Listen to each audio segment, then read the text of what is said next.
Hello. I Hi, think how are my y'all? mic's on. Yep.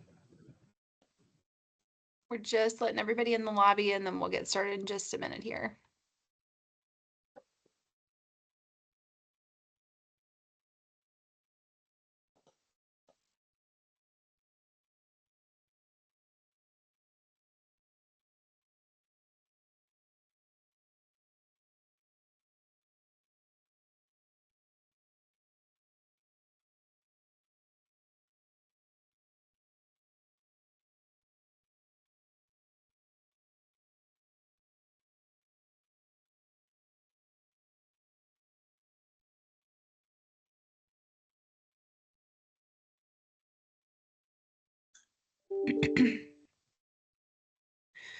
Alrighty, well, thank everybody for joining us. This is our second office hours that we're doing. We've done a couple of is anybody else having trouble hearing us? Let's see. Everybody here? I'm hearing you fine. Okay, perfect.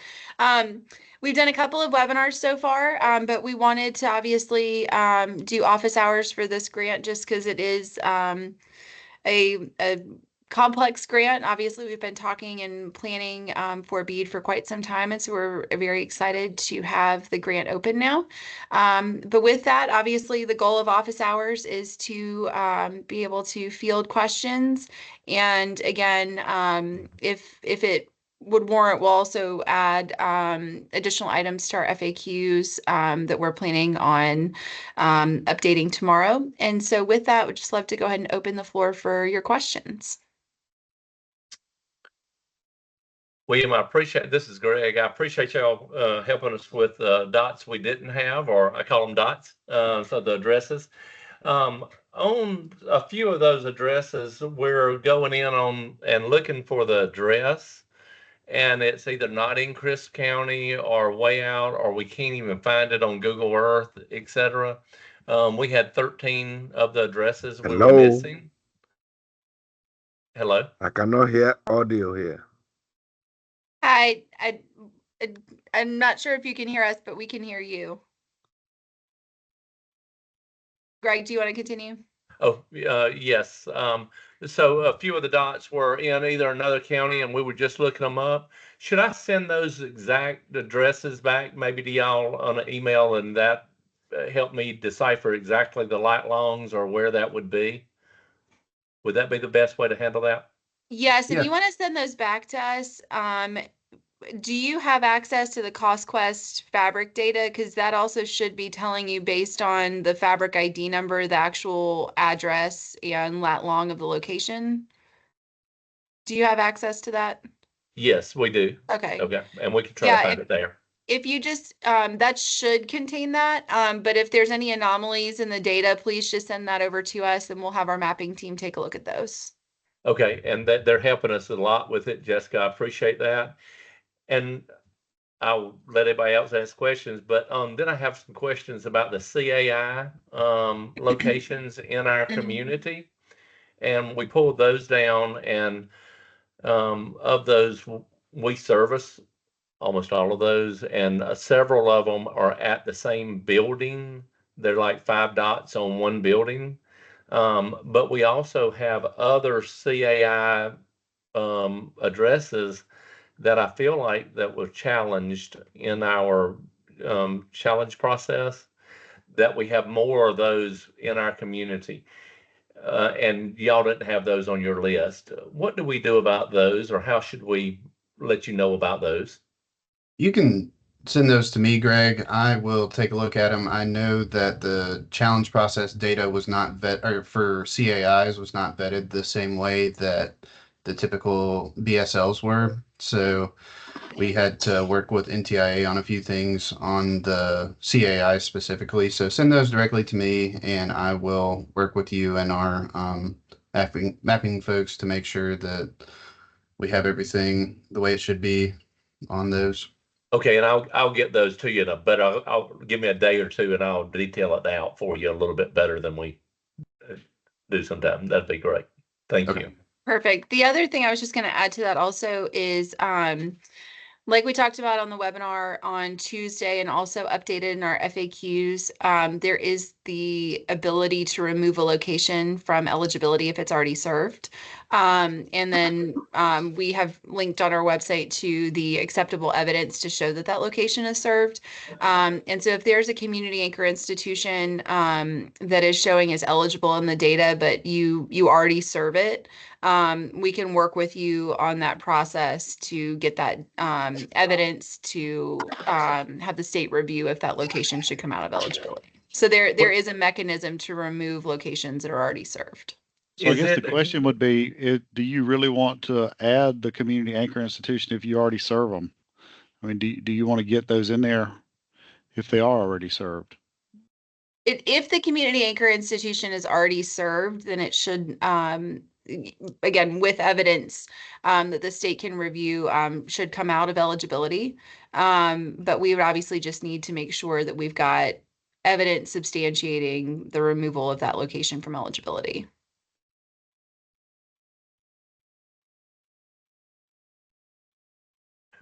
Would that be the same as adding one to it too, if we can show that they don't get, like, we got some fire stations out in the very rural area that don't have service at all. Now is my understanding, that would be in one of the areas that we would go for with the BEAD, but it doesn't show up on y'all's. It shows up as a dot, but it doesn't show up as a CAI. So it does show up as an unserved location though? It does. Okay, so then that would be BEAD eligible. It doesn't, ultimately, it doesn't really matter if it's a community anchor institution versus an unserved location. And frankly, based on NTIA's rules, it's actually better for that location that it's showing up as an unserved dot, just Okay. for the fact that we have to get to all remaining unserved and underserved locations. So if it's showing as unserved or underserved, we have to find a funding commitment for that location. And so it, frankly, if it's a business, if it's a home, if it's a community anchor institution, ultimately, if it's a location that is not served, then obviously the goal is to serve it through this program. So it's fine, honestly, at this point, if it's not properly classified as a CAI versus an unserved location. Okay.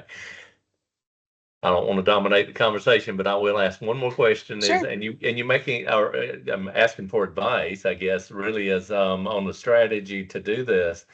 If there's a sale, I guess that there's one area that had it was trailers for sale, house trailers, and they got 20 dots on for every one they were going to sell. You know, it's one business, and there are 20 dots, red dots on it. I know that there's a template out there to remove those kind of hay bales, I'm gonna call them. But would it be more advantageous of us just to leave it in there so that our costs get spread over 20 dots instead of one at the end of the day?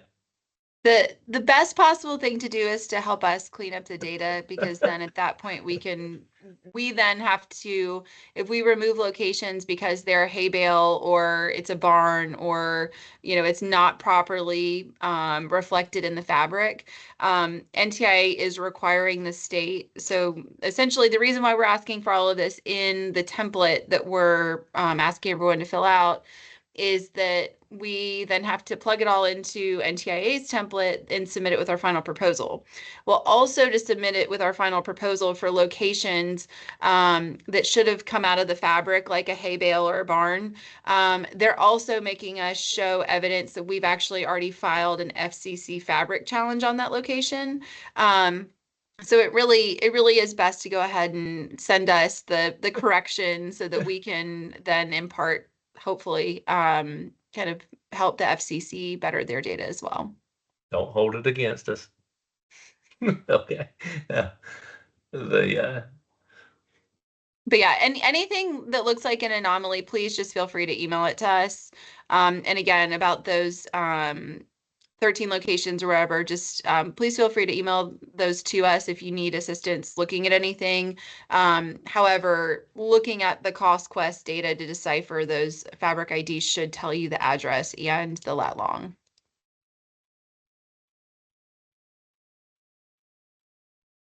That will work. I'll ask a question about the low cost Sure. option that we're going to Mhm. offer for the red dots and underserved and unserved. If we, I think we have to offer that low cost option to just those particular customers, right?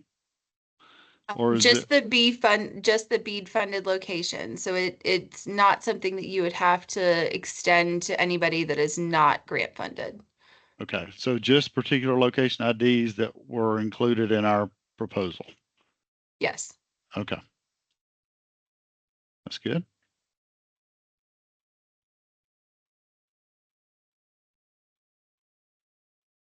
Great. Are there other questions? There was a Yes, waiver on Jessica, that set. Oh, go ahead. Jessica, this is Jay Harmon with Border Hmm? Hawk. I'm sorry I'm not on camera. I just had an appearance today No that's more worries. fit for radio.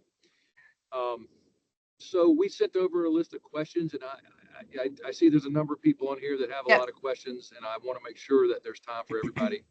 Have you guys had a chance to just review those questions, and maybe they're going to show up in the FAQs with responses to them, or would you like to Yes. kind of walk through them together here? I was gonna say, let's see. I thought I saw David Luker on. Yes, he is on. So we have talked with our team, and we are going to be answering most of those in the FAQs. I think it's just easier to honestly, again, anything that we think that will be generally helpful for all applicants. We're either trying to address in office hours, or again, if it's something, more specific, we're thinking that if we can add that to the FAQs, that, all the better, just to continue to push that information out to all applicants. And so Sure. we will have responses to pretty much all of those in our FAQ update that we're going to post tomorrow. But if there's anything, specific that you wanted to, talk about that, question wise, we certainly can talk about that now, but, we will be responding to pretty much all of the questions in the FAQs tomorrow. Okay, so I think maybe then what we should do is review your responses and kind of look at them from the context that we were looking at them from. And then if you didn't answer one or two of them, maybe there's a reason that needed to be further articulated from us. And is it okay then if we review the FAQs and then respond if necessary? Sure, that would be fine. Okay, then I think then that makes the most sense. Let's just see what you've Yep. already put together on those. Yeah, Perfect. thank you. Do we have other questions?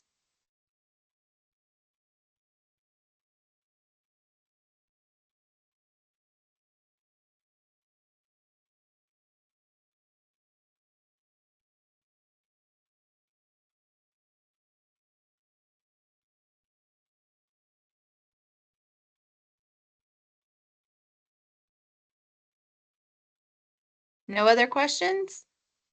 Jessica, I had one other question that was following up on David's Okay, question about low cost option earlier. sure. So, the assumption is that it's 66 and change, according to the All Urban Index, and 75 with a waiver, Mhm. and it's capable of climbing by CPI every year, once a year, right? Mhm. I think it states for the useful life of the asset. What are we looking at as the useful life of the asset? That's a great question. I think we actually put in the low Is cost the service option that we were still waiting for additional guidance from NTIA on that. okay? Which to my knowledge, I don't think that they have clarified yet. RSM team on the line, or Jack with CTC, correct me if I'm wrong, but I think that the way that we wrote it, we essentially said that, as deemed by NTIA, and it's my understanding that they still have not clarified that. But there is an inflationary escalator tied to those dollar amounts that will be essentially reassessed every year. Right. But then we also put it in there that if taxes and fees changed, that would be that the additional if it was an additional charge, would go to the subscriber, just because obviously, that's not something that providers would have within their control. Okay, so the pricing structure then would hold within that framework for then the useful life of the asset. And I guess that's some type of composite rate. Or fiber optic cable, let's say. David, correct me if I'm wrong. I know that a lot of states were looking at putting in their plans. I'm not sure, and we can follow up with NTIA on this to see if they've actually specified, but it's my understanding that a lot of states were putting either 8 to 10 years in their plans. That was something I think we actually were required to correct in our curing with NTIA, where they had not yet made a decision, where we essentially had to say of useful life as deemed by NTIA and had to leave it more open. But certainly happy to follow up with NTIA to see if they've defined that. And if they have, we're happy to add that to the FAQs. Thank you. I do think it makes sense to get clarity, and that 10 years is in alignment with the federal interest period for the funds, which I think is why that's the target currently, unless they change that. Perfect. Okay.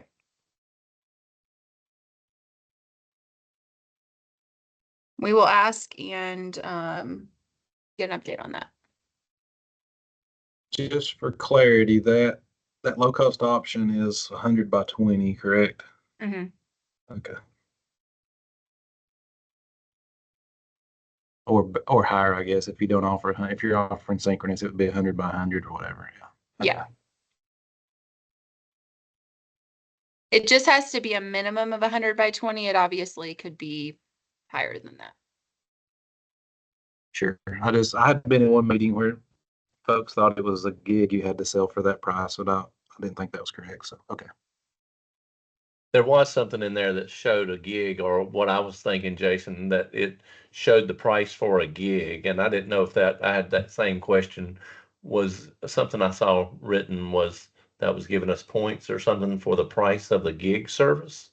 Yes, that's correct. So that's based on NTIA's required scoring matrix. So when you look at either in the previous webinars or in our volume 2, based on NTIA's required kind of 3 items to make up the first 75 points of how much BEAD money you're asking for, affordability, and compliance with fair labor laws. For the affordability piece, NTIA required that we made it a scored component for affordability related to gig symmetrical service. And so that's where we, in our volume 2, defined that applicants would get maximum points in that category for affordability for either 2 criteria. One was if that your pricing that you offer for BEAD funded areas matches the pricing that you offer in non-subsidized, non-BEAD funded areas in Georgia. So essentially that you're offering the same price that you offer in other places in the state of Georgia. Or if you're essentially below urban rate survey data, I think I'm forgetting the name of the threshold. It's not right in front of me right now, but so essentially it's either you're below the national benchmark or you're offering the same standard pricing that you're offering in your other areas that you serve in Georgia. And that will get you maximum points, and that is for gig symmetrical service. And that was an NTI required scoring criteria. The low cost service option is completely kind of different and unrelated to that.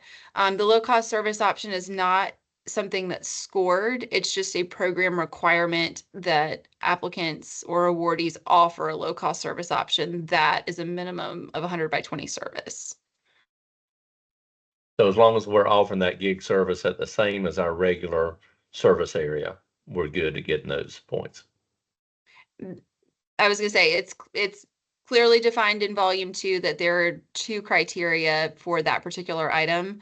It's just, again, I know that does create some confusion, but NTIA from a scoring and affordability standpoint wanted us to look at that at gig symmetrical for that criteria. Low cost service option was going to be 100 by 20. But again, low cost service option's not scored. It's just a requirement of the program.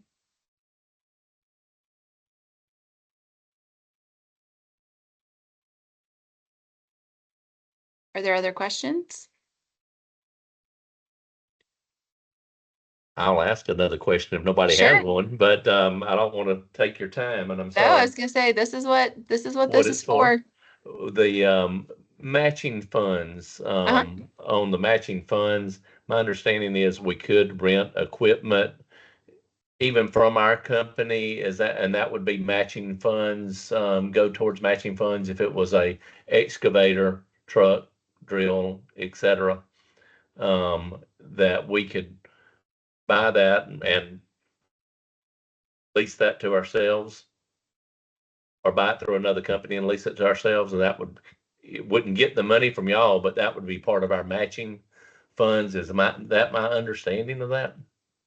David, can you clarify on that? I mean, so there is the ability to use in-kind matches, but that's kind of a little bit more specific, and we tried to define that in the FAQs, but I'll let you speak to that one.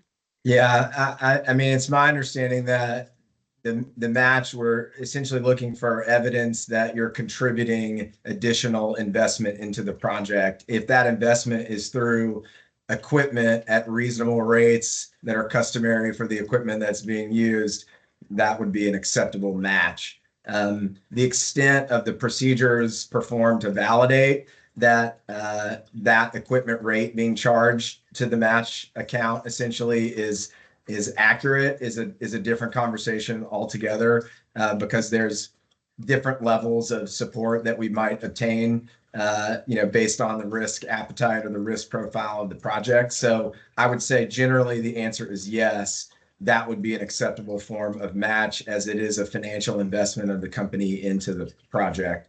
But getting into the nuance of how those rates are derived, I think is a conversation probably not for this forum, but to be more specific about the equipment that you're talking about. Okay. And also just to clarify for the affordability criteria that I was just referring to, I just dropped the exact language from volume 2 into the chat, so you can see again, consistent with your pricing in unsubsidized areas in Georgia. So again, what you're currently offering, and then again, no higher than the reasonable comparability benchmark tied to the urban rate survey data. It just to clarify, Jessica, if that rate goes down instead of up, would we be forced to reassess rates?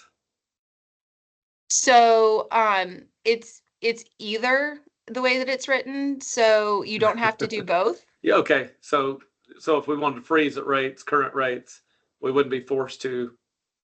Well, the biggest, and I think that frankly, for number 2, this number, based on what I think people currently charge in Georgia, I think everybody is more than likely already below this number to begin with. But that's also why we wrote it this way, so that also if you're offering standard pricing throughout the state, that obviously, again, there could be fluctuation there. So that's why we made it an either or rather than both. Okay. So more or less, as long as we're selling at the same price we are everywhere else, we're good. We don't have that. It's either or, so we can just leave it there, I guess. Yep. It's essentially the same pricing for unsubsidized areas for the same or substantially the same service. Yeah. Okay. On the, I've been working in the cost, your template on project cost template, I guess. Mm-hmm. It looks like when you go in there and fill it in, it lets you choose your match per category. Is that on purpose, or should we be like, do we have the flexibility to say, okay, for these cost categories, I'm gonna look for all grant funding in these cost categories. I'm looking for whatever, as long as at the end of the day, you have at least 25% match. Was that on purpose or? I'll speak to that quickly, and then David, please chime in if I misspeak. But so as long as there is a 25% match minimum for the application, I think that is ultimately what we're looking at. Ultimately, obviously, we want to see as much detail and kind of breakdown and cost as possible. But ultimately, as long as the total match meets or exceeds 25%, then obviously there could be portions where you have a much higher match and portions where you're asking for all grant funding, as long as the total proposal meets the 25% match requirement. I agree. Thank you.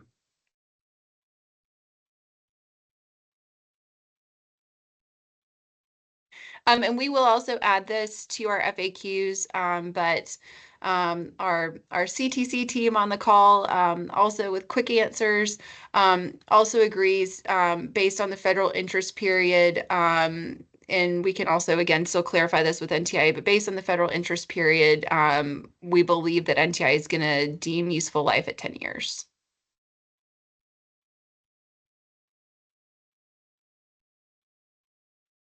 Meal? Hey, do you mind walking through a little bit about the reporting and requirements and everything afterwards? Sure. So we also thankfully have RSM on the call with us for that as well.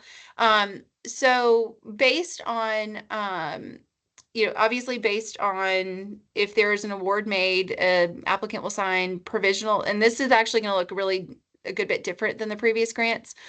So what's going to happen is if an applicant is awarded, you'll sign a provisional set of terms and conditions, where essentially then that will move forward and put you in the state's final proposal that we submit to NTIA. However, the awards are not technically final until the state's final proposal is approved by NTIA. Then once we receive final proposal approval, then people will sign finalized terms and conditions and can go ahead and actually start working on the projects.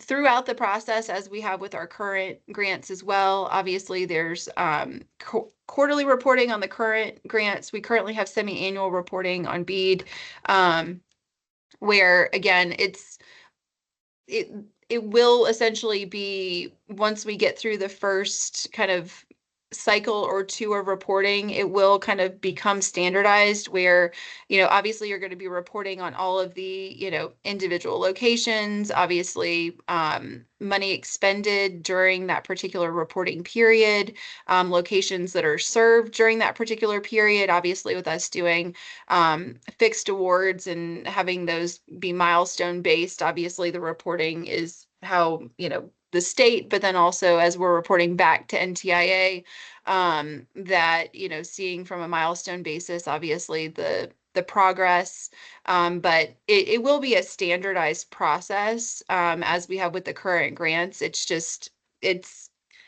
each different federal agency has their kind of own way of doing it, their own templates, their own kind of categories that we have to report on. But again, it is somewhat of a lift, but it's also something that, once you do it the first or second time, it does become a good bit more standardized at that point. And it's really more so of giving, an update to the state that we then pass along to NTIA about the progress that's being made. Is there anything else about reporting that you had a question about? I hope that answered your question. It did. Can you Okay. kind of maybe go over a little bit about the milestones and implementation? Like when and how that's going to be reviewed? Like, so what's somebody how are they gonna review, like, you did this much work, how will you verify? Sure. And I'll have David jump in here. So there's going to be a percentage off kind of right up front, that as you're working through kind of your pre-planning and before construction starts of a percentage of the funding that would be available. But then based on the vast majority of the milestones are going to be the number of locations served. And so that's what we're also doing with our current grants as well, is it's based on percentages of the total number of locations that are within your grant agreement. And that as you're meeting those percentage milestones of locations that you're actually passing or serving.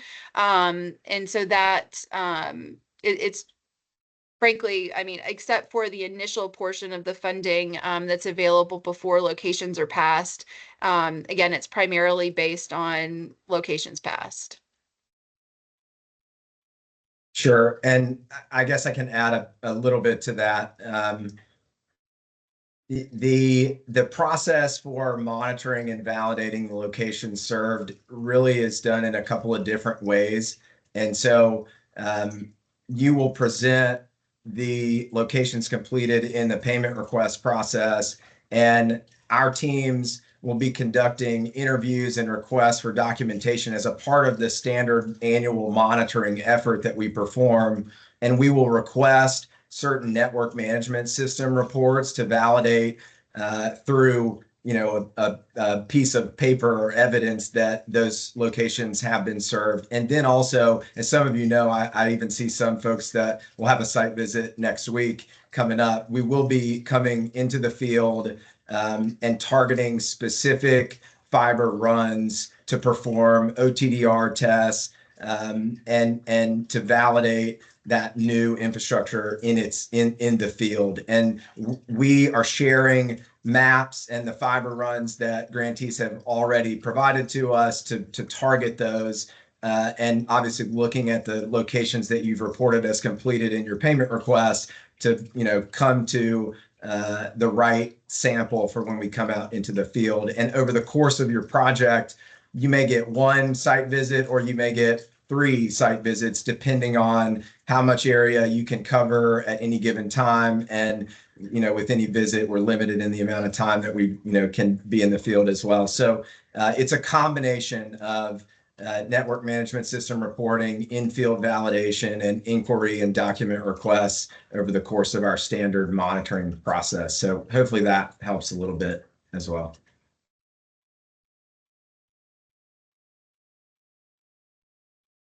And if you're speaking, you're on mute. I couldn't tell.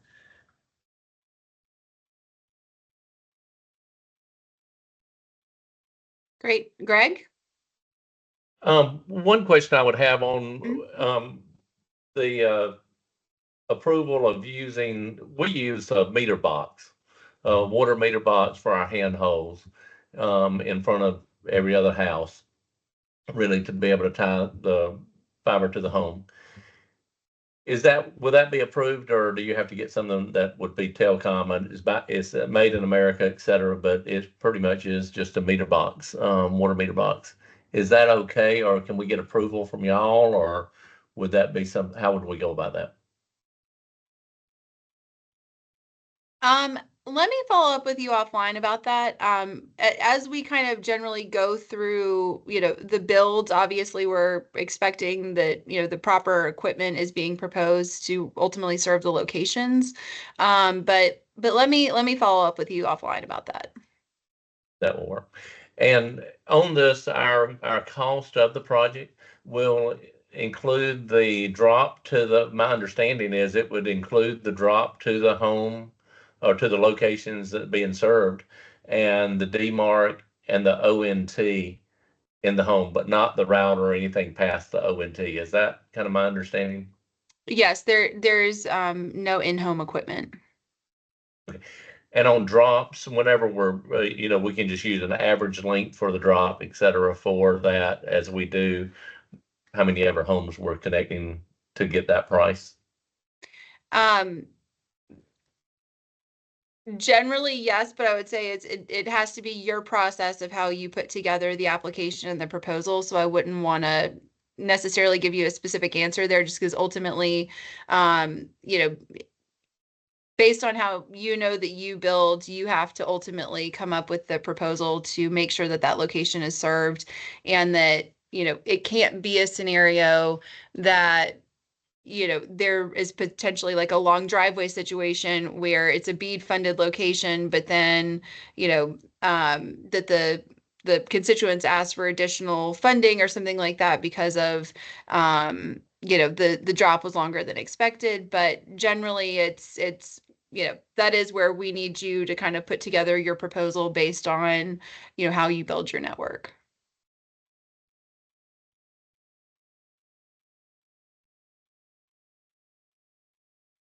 Jessica, you said no in-home equipment. When Greg mentioned the ONT, which is a little, look, it takes the fiber and turns it into something we can plug a router into. Does it not include the ONT inside the home? Some people put the ONT on the outside in a DMARC. We actually carry it all the way inside. We bring fiber all the way inside the home and hand it off to a router that the customer can provide or we provide. And I just want to make sure you said nothing inside the home. For us, an ONT would be something that has power that plugs into the outlet, and then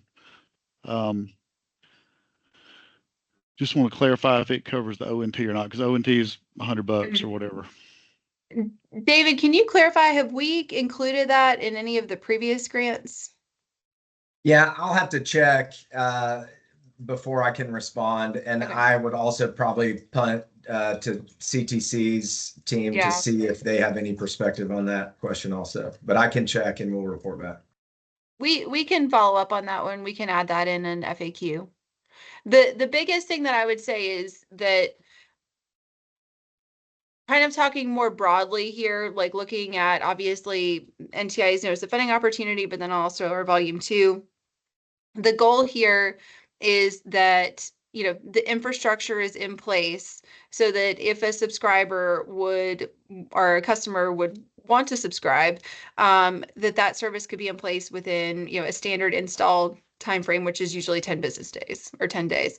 And so the biggest thing about that is that the thought behind this is, we obviously don't want to be paying for equipment where ultimately somebody might choose to not subscribe, and then all of a sudden there's all of this equipment sitting around that's been, bought, and it's been bought with grant money, and then ultimately customers don't subscribe, and then this equipment has been purchased for, something that's, not valid. But then also what we're trying to make sure of is also too, that if that customer does request service from you, that it's not, anything beyond a standard install fee to actually go in and serve that particular home. And so that's where, kind of going back to my, comment before of, if something is grant funded, it should not be that, somebody has a long driveway and so that it's still, oh, well, the customer still owes $1,000 for us to connect them because we didn't foresee that this particular driveway is a lot longer than expected.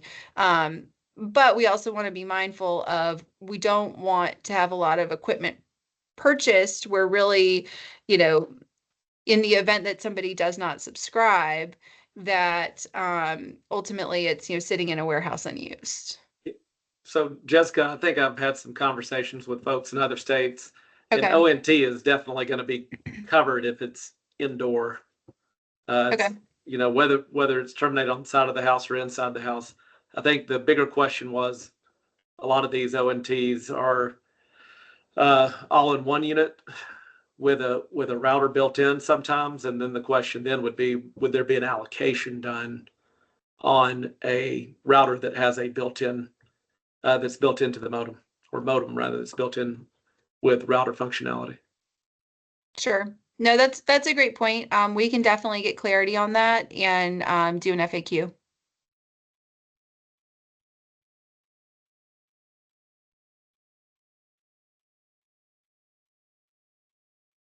Do we have other questions?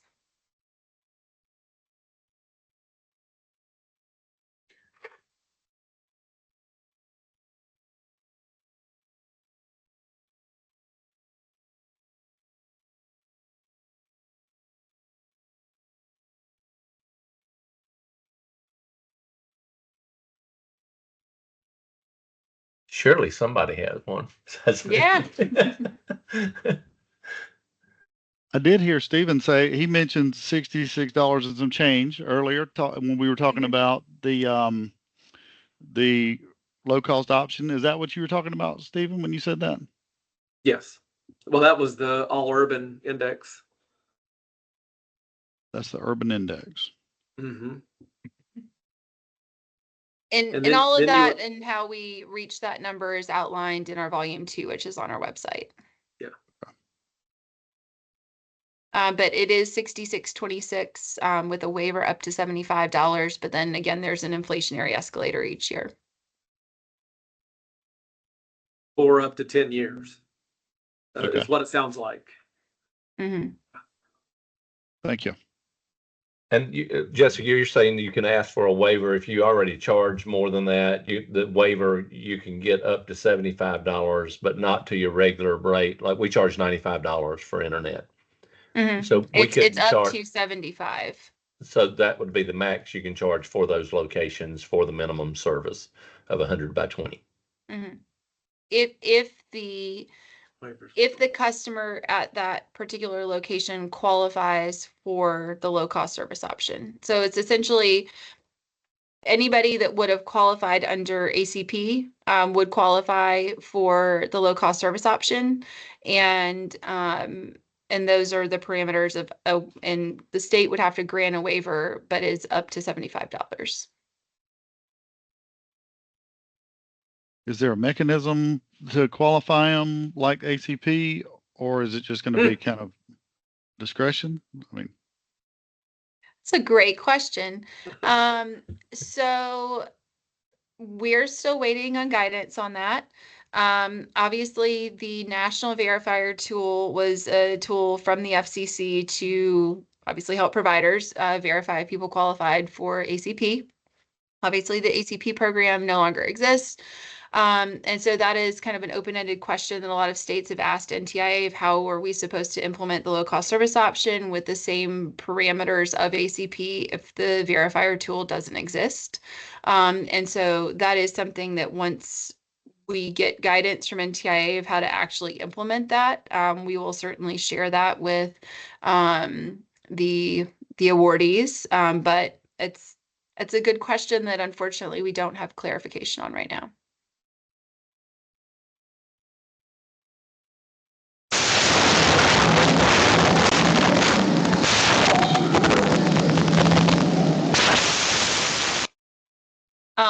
Certainly the hope is that that there will be kind of a national tool. I think that generally what we've heard from most providers is that that it would definitely be kind of a big lift for everybody to do their own verification.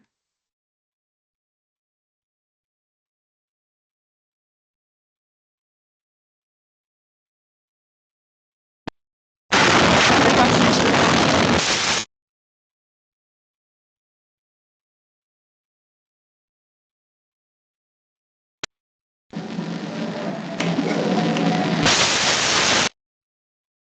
Do we have any other questions?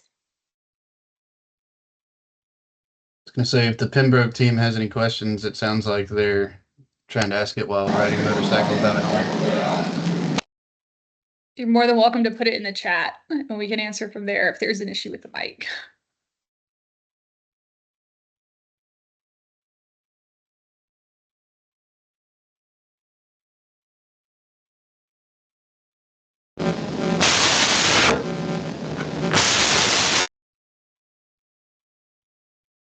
Jessica, do y'all have a date of when you think the actual construction can start? I've seen the other dates, but do you know when you're projecting that could probably get to starting? That's another great question. To kind of walk you through the timeline a little bit. So obviously we have to get through subgrantee selection, then we have to submit our final proposal to NTIA. We obviously would like to submit it as soon as we possibly can, but we have to submit it by our deadline currently is mid-September. So the goal is to certainly do it no later than that, but if we could do that sooner, that'd be great. The big kind of unknown right now is how long will it take to get a final proposal approved. Once we would get a final proposal approved, then we have to come back and update terms and sign final terms and conditions with awardees. And at that point, I think that we could be getting very close to 2026, if not into 2026, depending on how long final proposal approval takes.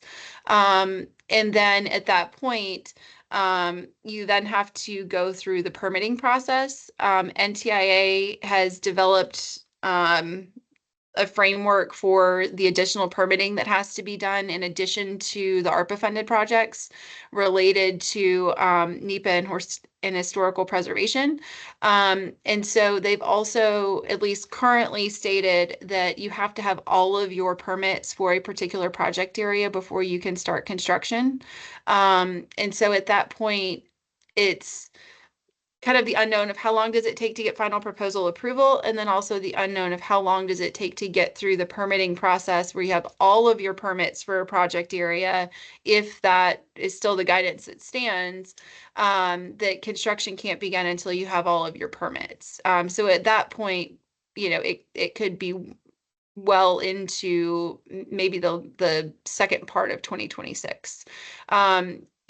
Obviously the state is trying to do everything that we can to move as quickly as possible throughout this process. Obviously this is a very different grant than our previous grants timeline wise. But our goal is that certainly if we, you've seen our timeline, you can see based on our scoring of running 2 rounds of a competitive grant process, we think that right now our timeline has us right up against our September deadline. Certainly if we can get through that process faster, we will. It's certainly our goal to try to make up some time and submit our final proposal early. NTIA, I think, has made some good changes recently, where initially the final proposal had to be posted for 30 days of public comment. Now it has to be posted for 14 days for public comment. So they've shortened that window. So definitely trying to figure out how we can obviously get final proposals in faster. And then at that point, hopefully it's a relatively quick process to get final proposal approval. But then also, seeing really what it looks like to get through the permitting process before construction can really begin. So, we're really advocating with NTIA anywhere that we can potentially, remove barriers and speed things up. Obviously, we really would like to see construction start as quickly as possible. And so, but realistically, if the program stays the way that it currently is under the current rules, I would say more than likely it would be the second part of 2026, depending on a company's readiness to start construction. I think that given all the things that, the state and the companies are going to have to facilitate for approval and permitting, unless the process drastically changes, it's going to be well into 26. So does that change the completion date? If you're not going to be able to get started potentially with construction until the middle of 2026, are we still under the same deadline? So the deadline is 4 years based on the date of the award, or essentially the approval, which we are reading as the date of our final proposal approval, because ultimately the terms and conditions are not actual awards until NTIA allows the state to move forward. And so it will be 4 years from that date. Based on the NOFO, the state has the ability to grant an additional year. The state has the ability to grant an additional year. And then anything beyond that, we would have to have NTIA approval to extend a timeline on a project. Again, so obviously we need people in the application process to give us timelines that are the best and accurate representation with all things currently known. But it is possible that, certain things beyond either the state's control or potential awardees' control could potentially impact the timeline.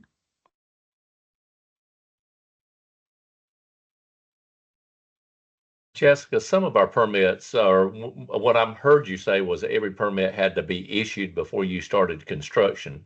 Railroad permits, DOT, but some of our county permit, some of the areas would work is they would just give you the permit for certain areas at a time, not all ahead of time. How do we address that? A great question. I have a feeling that, and obviously I can't speak with certainty to this, but I have a feeling that as states get to the point that construction, or well, excuse me, as the permitting process begins, I think that NTI is going to probably have to allow for some flexibility in their guidance related to this, just because based on how obviously permitting works and how kind of the order of things, I'm hoping that we're going to get a little bit more flexibility in that.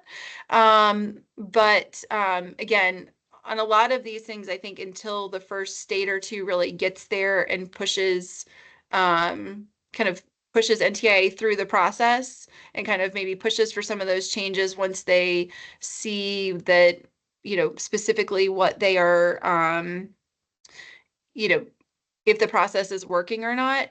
Ultimately, I think that, this is what we're hearing right now, but no state has gotten to the permitting phase yet.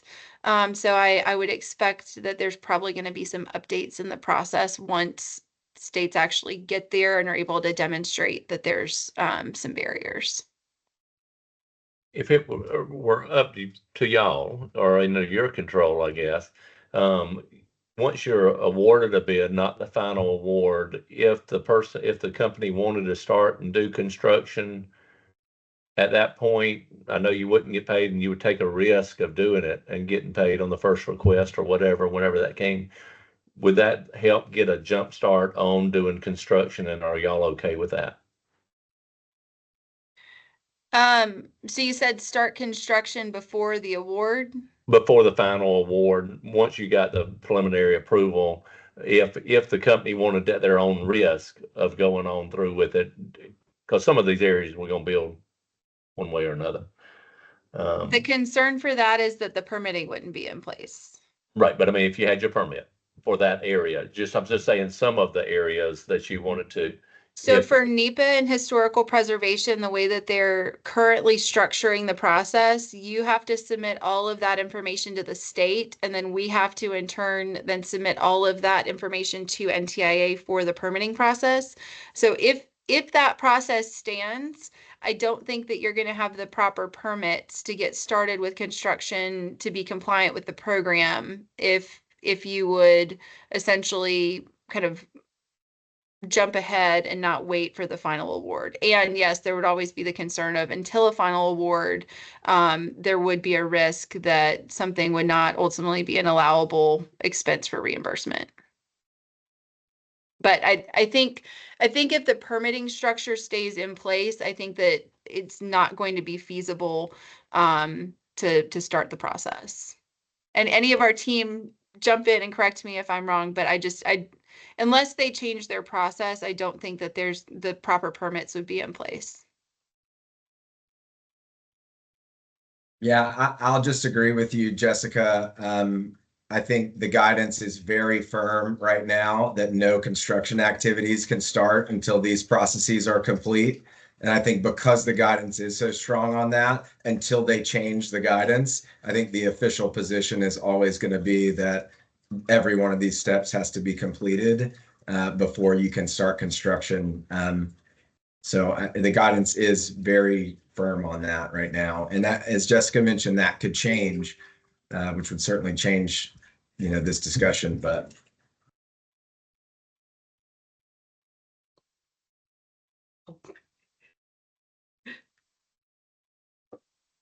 Camille?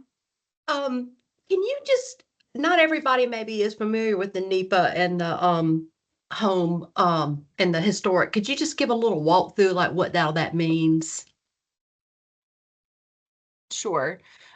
So there's some additional permits that were not required for ARPA funded projects. They were waived. So again, it's just another permit that you'll have to get working with the state through our SHPO, which is through the Department of Community Affairs, for historical preservation, but then also environmental as well. But again, there are a lot of categorical exclusions also on that. But David, is there anything you generally kind of want to add Yeah. related to permitting? Sure. So I think in order to really frame this up properly, you kind of have to think about the flow of information.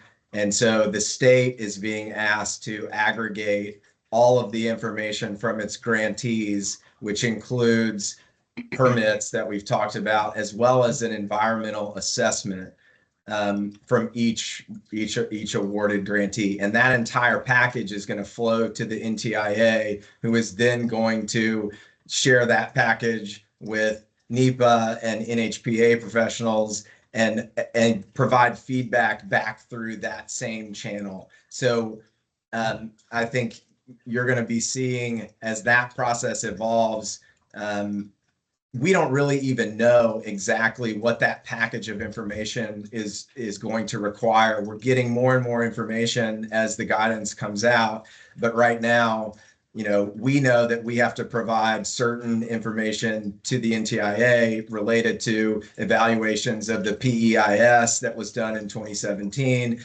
but we know that our primary responsibility when the final awards are presented is to bring the EA, the permits, all of this information that they're telling us they're going to require to them.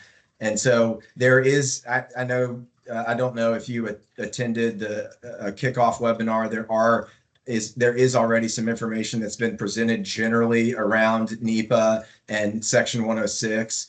And to Jessica's point, there are a lot of categorical exclusions that are available. And the NTIA has also linked, various documents that explain some of the different scenarios in which existing, poles and infrastructure, won't have to go through these additional permitting processes because they're already excluded based on a lot of the guidance that's out there. So I would encourage you to dig into that information because there is a lot available. And I think it will help clarify some of the processes. And I know, Jessica, we have some of those links available on your website and can certainly provide some of those in the chat and in the FAQs subsequent to this conversation. Hopefully that helped. It's like there's a lot to cover there. And so I apologize. I tried to hit it at a high level for you. And then Are also there really, sorry, go ahead. Go ahead. That was me. Sorry about that. That's I was fine. just curious, as we go along and as we get further in, do you expect that to have templates for these permits? Are there already form permits that we could review to look at, or is that in some of this information that you're saying is on the website? I think some of the information's available, but honestly, I think that frankly, how NTIA is at least leading permitting on these particular items, the way that they're designing it, I mean, I do think that they will have a very structured rollout of how we're all supposed to navigate this, if it stands the way that it currently is. And so we can definitely try to see if we can get kind of copies of things, but I think it will be a very kind of structured process. Really quickly, I did want the Pembroke team put their question in the chat. So for drop costs, will costs be combined or is an itemized per location cost, same as construction per mile as it is in the budget category, or itemized per mile? I'm trying to, so essentially, are you asking generally if like they should be broken out or if they should be averaged in your per mile cost, or can you clarify just a little bit on that?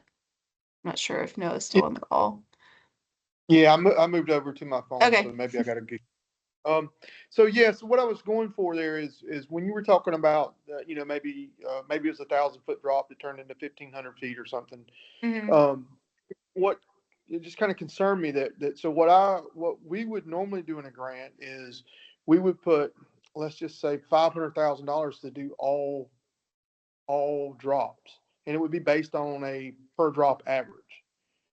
So is this the way this is going to work with like a budget category, or am I going to have to say, location 1 is going to cost me $900, location 2 is a little bit longer and it's going to be $1,500? So at the end of the day, when I turn in 100 drops that actually cost $120,000, it goes against that budget category. I don't have to itemize each drop. Does that make sense?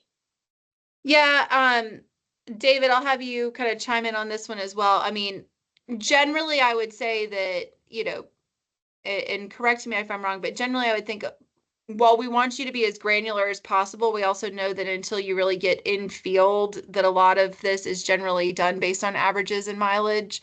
And so, I think that at this point, probably difficult to know specifically how much each of the individual drops exactly would cost. So I would generally say that kind of the overall total set of funds, just to make sure that all of the drops are included in the build, would be fine. But we do have our auditor online, so I want to make sure that he agrees with it. Yeah, I think the short answer is that the state is not currently requiring applicants to provide their cost at a per Yeah. location level. So your current Okay. estimating techniques at the level of depth that you go to estimate your project will be certainly something that we see and evaluate as a part of the process, but there's not a requirement to provide a per location number at this point. That'll be Okay, math okay. essentially for us, right? And then there was that's one what I more. asking. What you said Sorry, go ahead. earlier had just kind of confirmed me with that, and I just wanted to make sure I understood correctly. And there's one more question that I know we're over time. Are there templates for project budgets and pro formas? Yes, those templates are on our website, which is broadband.georgia.gov. And then also in the portal, you should be able to download the template as well. But yes, there are templates. Well, great. Well, thank y'all so much for joining us again. With a number of these items, we are going to be again updating our FAQs on our website tomorrow. We'll also send out an email using our newsletter group once the FAQs are updated, so that way you know that they're available. But thank y'all so much for joining us today. We will be doing this again next week, Tuesday, Wednesday, Thursday at 1 p.m. Just please feel free to join us if you have any questions. Again, we are recording each of these sessions so that we'll also be posting them online to our website. So if you want to go back and reference any of these sessions, you certainly can as well. We will be doing these throughout the grant window, except for the week of Christmas and the week of New Year's. But beyond that, we want to make sure that we're available to answer your questions. But again, also anytime offline, please feel free to reach out to us at broadband@gta.ga.gov with questions as well. Otherwise, thank you so much for joining us.